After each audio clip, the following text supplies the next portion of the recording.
Ikaw... Ikaw yung lalaking... Oo. Magkakilala na ba kayo? Oo. Nagkakilala kami dati. Wala nun, hindi na siya namula sa isip ko. Eh di, mabuti. Mas madali kayong magkakausap. Ha? Althea, gusto lang naman kitang makilalang lubusan. Yun lang.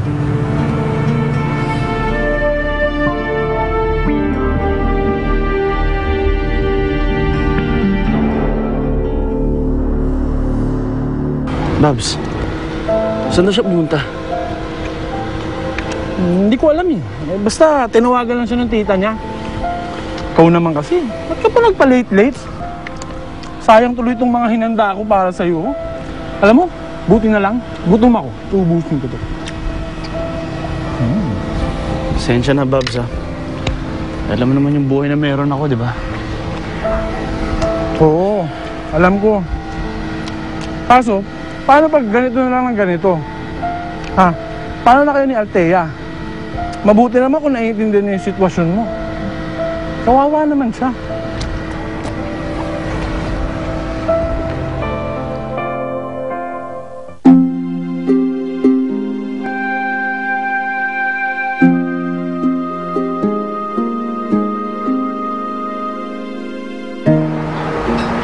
May problema ba? Hindi ba masarap yung pagkain? Bakit humiwalay sa atin si Auntie Evie at saka si Tito Bong? Para makapagsarili ng tayo. Para makapag-usap tayo ng mabuti. Althea, tatapatin kita.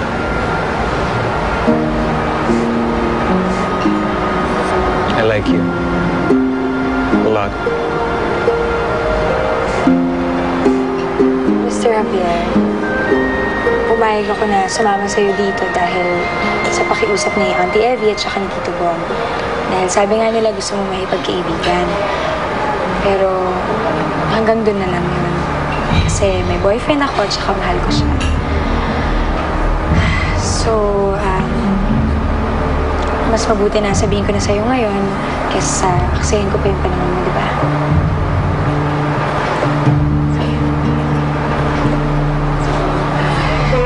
Salamat na lang sa dinner.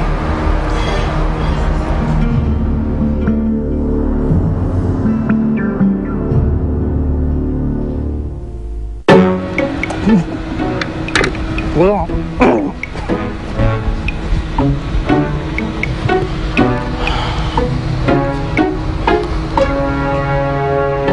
Alam ko na! Ba't di kaya? Sabihin mo na kaya tayo ng totoo. Na ikaw, at si Captain Barbell, ay isa.